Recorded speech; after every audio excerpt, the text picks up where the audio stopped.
प्यारे बच्चों, अनिल शर्मा संस्कृत क्लासेज में आपका स्वागत है। मैं अनिल शर्मा संस्कृत प्रवक्ता आज आपके लिए 11वीं कक्षा की शाश्वती भाग 1 से प्रथम पाठ वेदामृतम प्रस्तुत करने जा रहा हूँ। ये पाठ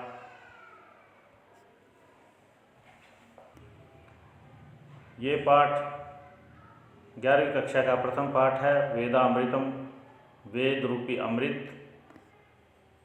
वेद भारतीय साहित्य में सबसे प्राचीनतम और पवित्र और ज्ञानवर्धक ग्रंथ माने जाते हैं और ये भारत के ही नहीं बल्कि पूर्ण विश्व के सबसे प्राचीनतम साहित्य माना जाता है इसको। इसमें विश्व शांति, विश्व बंधुत्व और राष्ट्र प्रेम और जो भी धार्मिक क्रियाकलाप हैं वो सब वेदों में लिखे हुए हैं। प्राचीन वैज्ञानिक जो बातें हैं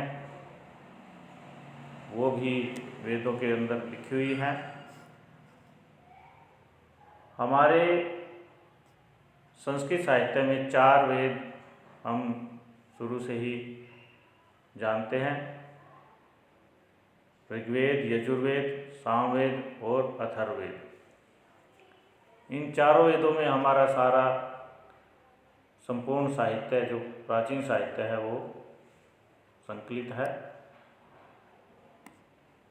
इसमें जितनी भी ज्ञान की बातें हैं वो आज भी इतने सालों के बाद भी हम लोग अपना रहे हैं और आज भी वो अक्षरशः सत्य है। तो आइए अब इस पाठ की ओर चलते हैं। वेदामृतम, वेद रूपी अमृत। तो हमारे यहाँ इस पाठ में कुछ मंत्र लिए गए हैं जो वेदों से हैं। ऋषि मुनियों के द्वारा इन मंत्रों को दृष्टा होकर देखा गया और फिर इनको जो पत्ते थे या उस समय और जो भी छाल, वृक्षों की छाल थी, धीरे धीरे कागजों पे आ गया, ये उस पर उकेरे गए, उस पर लिखे गए। तो आइए इन मंत्रों में देखते हैं क्या है।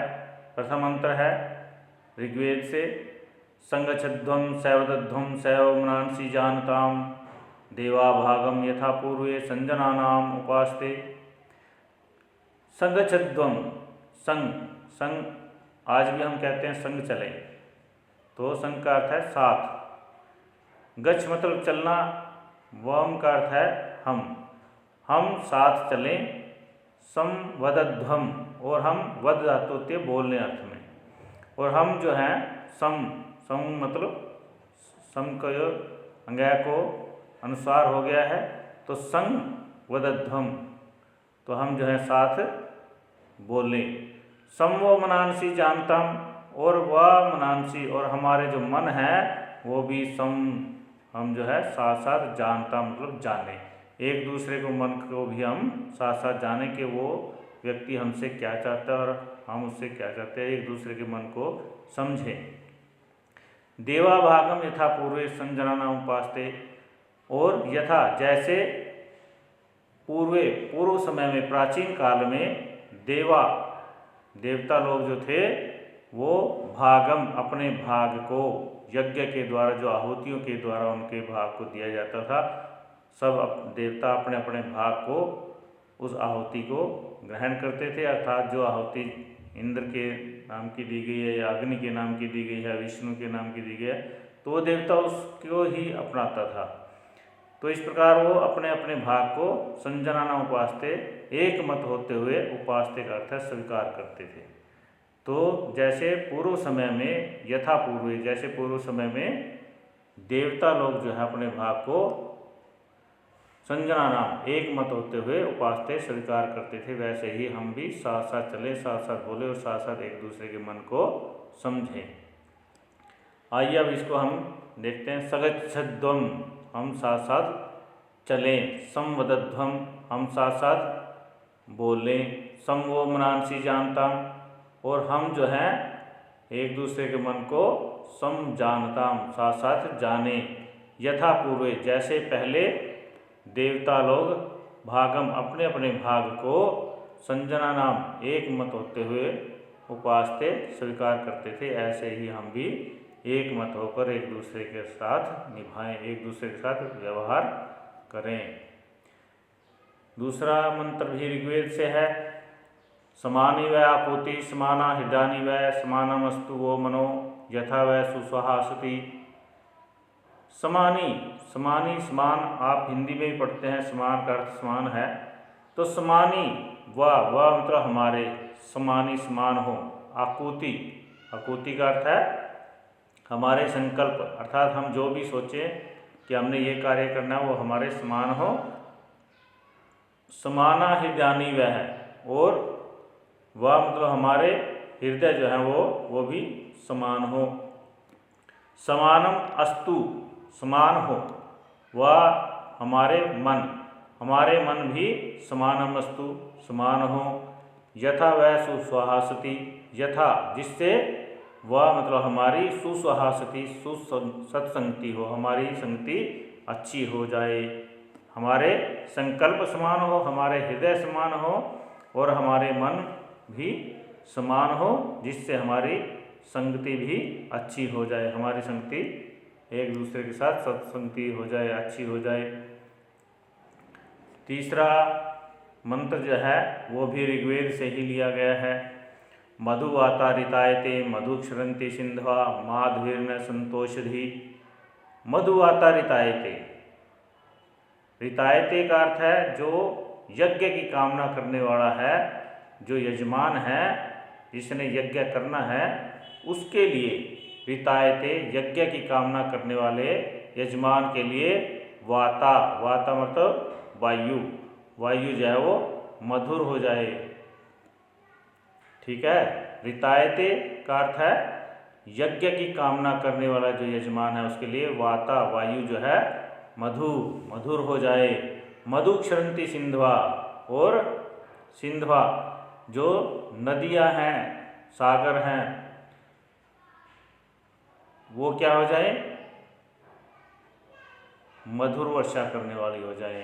अर्थात मधुर, जैसे नदियां हैं, नदियां जल देने वाली हो जाए। आकाशीय, सिंधवा से आकाशीय बादल का भी अर्थ लगाया जाता है यहाँ पर, तो वो भी जो है आकाशीय सागर या बादल जो है, जो बादलों से जल बरसता है वो भी मधुर वर्षा वाला हो जाए, मधुर जल वाला हो जाए।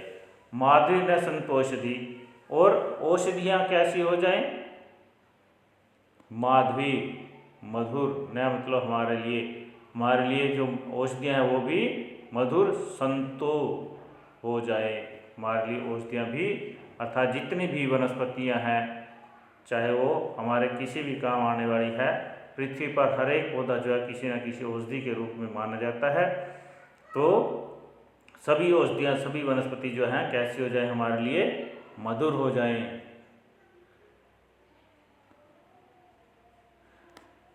चौथा श्लोक जो है, मंत्र जो है, ये यजुर्वेद से लिया गया है, और इसमें कहा है यज्जाग्रतो दूरमुदयतेति देवं तदुसुप्तस्य तथैवेति दूरंगम ज्योतिषां ज्योतिरेकं तन्मे मनः शिवसंकल्पमस्तु। यत् जाग्रतो दूरमुदयतेति देवं, यत् जाग्रतो जो जागते हुए का, दूरम दूर, उदयति चला जाता है, जो जागते हुए का दूर चला जाता है। देवम वह जो है ज्ञान रूपी, ज्ञान का भंडार जो है, मन जो है वो, जो तीव्र गति वाला मन है वो जागते हुए का दूर चला जाता है। मन यहाँ पर एक ऐसी मन को ऐसा कहा गया है कि आप स्वयं भी देख सकते हैं, वो एक क्षण, एक पल यहाँ है तो अगले पल वो आपको पता ही नहीं लगेगा कहाँ पर होगा, किसी दूसरे स्थान पे होगा, कभी पहाड़ों में चला जाएगा, कभी सागर पे होगा, कभी दूसरे देश में भी चले जाएगा, और यहाँ तक कि आकाश में, पाताल में, नदियों में, कहीं भी उसकी गति का कोई सीमा नहीं है, वो एक पल में यहाँ है और एक पल में दूर है। तो यही कहा है कि देवम, जो देव है, जो मन है, वो यत जागृतो, जो जागते हुए का, दूरम उदयति, उदयति, जो दूरम उदयति, जो दूर चला जाता है, तदु सुप्तस्य, वही मन, तदु मतलब वही मन, सुप्तस्य सोए हुए का भी, तथा तथैव वैसे ही दूर चला जाए। तो वैसे ही सोए हुए का भी दूर चला जाता है। तो यत जागृतो, जो जागते हुए का मन, दूरम उदयति, दूर चला जाता है, तदु सुप्तस्य, वह जाग सोते हुए का भी, तथा एव वैसे ही दूर चला जाता है। दूरंगम, और वह दूर जाता हुआ मन जो है, ज्योतिषाम, वो जो इंद्रिय को प्रकाशित करने वाला मन है, वो ज्योतिर एकम, एक ज्योति स्वरूप है। मन क्या है? एक ज्योति स्वरूप है। वह जो है तत् में मना, वह मेरा मन जो एक ज्योति स्वरूप है और इंद्रियों को प्रकाशित करने वाला है। इंद्रिय को प्रकाशित करने वाला कैसा है? क्योंकि उसी मन के द्वारा हमारी इंद्रियां जो है जागृत होती हैं और वो अपना अपना कार्य करके वो मन तक पहुंचाती है। मान लीजिए कोई स्वाद का है, कोई सूंघने का है, कोई सुनने का है, कोई देखने का, तो वो सारे का सारा जो है वो जो इंद्रियां जो है वो उसी से, मन से प्रकाशित होती है, उसी के द्वारा चलायमान होती है। तो ज्योतिर एकम, वह एक ज्योति स्वरूप, तत् में मन, वह मेरा मन जो है शिव संकल्पमस्तु, कल्याणकारी हो, कल्याण करने वाला हो।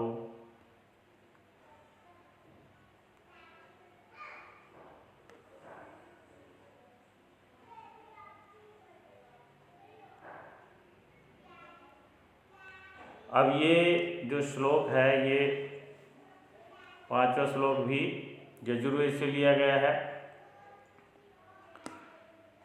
तत्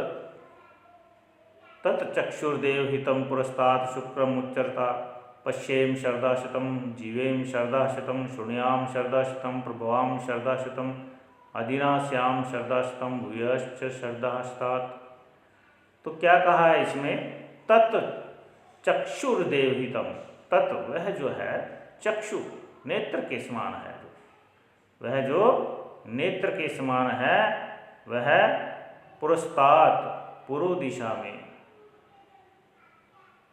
पूर्व दिशा में उच्चरता, जो पूर्व दिशा में उदित होने वाला है, शुक्रम, जो चमकीला है, देवहितम, देवताओं के द्वारा जो स्थापित किया हुआ है।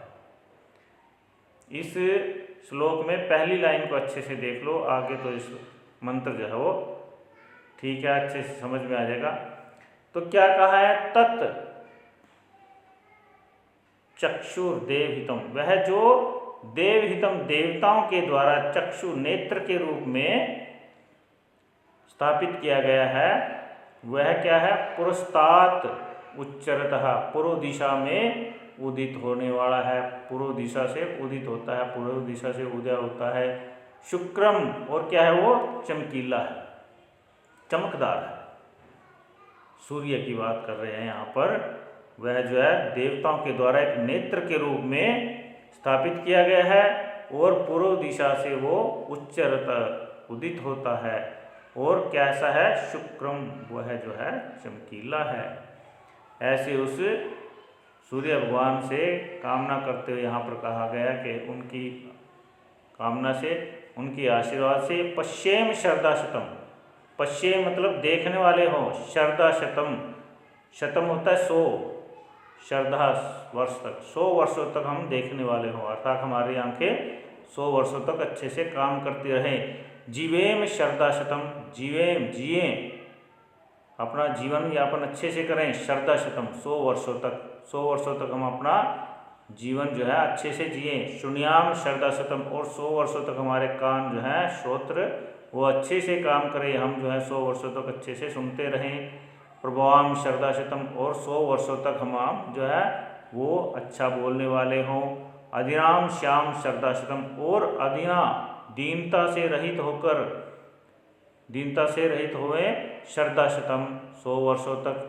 और फिर भूयश्च, और फिर जो है ऐसे ही अच्छे से स्वस्थ रहते हुए हम जो हैं श्रद्धा शतात 100 वर्षों से भी अधिक जिए, उसके बाद भी हम अपना जीवन अच्छे से व्यतीत करें। पहले तो 100 वर्षों तक की कामना की गई है और 100 वर्षों तक जीने के बाद भी कहा है कि अगर हम 100 वर्ष निकालते हैं तो उसके बाद भी भूयश्च फिर श्रद्धाशतात 100 वर्षों से भी अधिक इसी प्रकार अच्छी प्रकार देखने वाले, बोलने वाले, जीने वाले, सुनने वाले और दीनता से रहित होकर अधीन होकर 100 वर्षों से भी अधिक जीवन जो है अच्छे से बिताएं।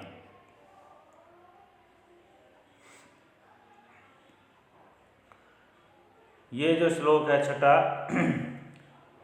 अथर्ववेद से लिया गया है।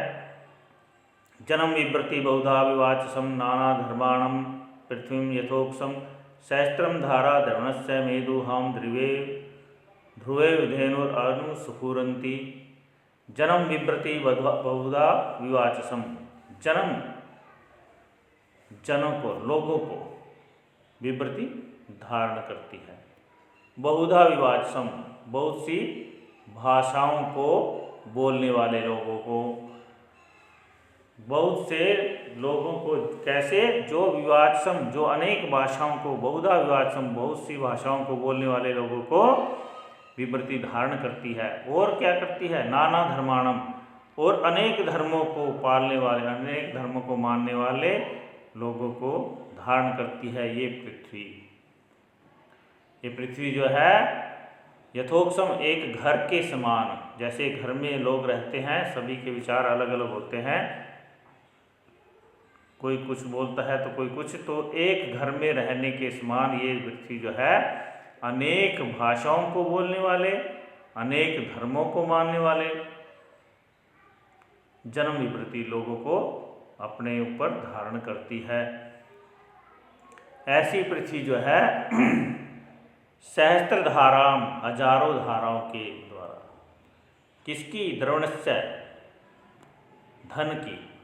धन की हजारों धाराओं के रूप में ध्रुवैव स्थिर रहती हुई अनुस्फुरंती बिना कंपन के, अर्थात बिना हिले डुले स्थिर रहते हुए धेनुम धेनु के जैसे, गाय के जैसे, में दुहा मेरे द्वारा दुही जाए। एक बार फिर देख लीजिए इस मंत्र को, क्या कहा है कि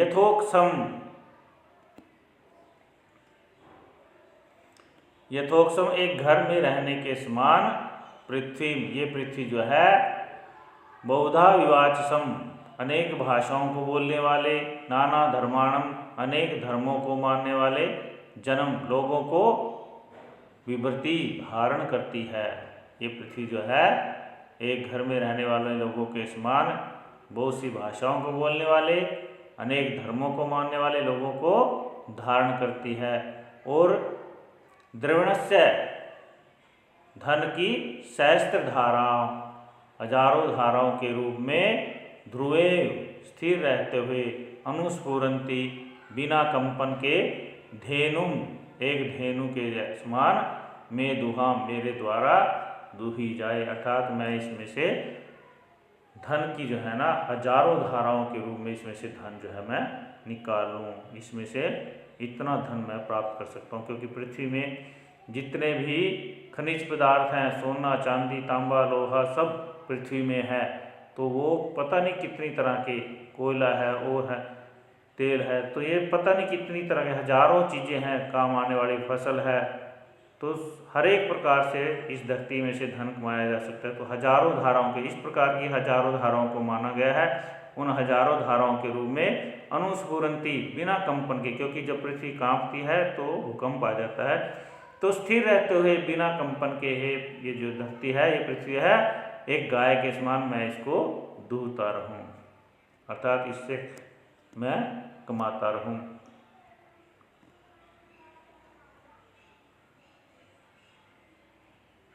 बच्चों, ये पाठ था आपका 11वीं कक्षा का प्रथम पाठ। आपने इसको लाइक करना है, शेयर करना है और सब्सक्राइब करना है, तो भूलिएगा नहीं, लाइक शेयर और सब्सक्राइब। धन्यवाद।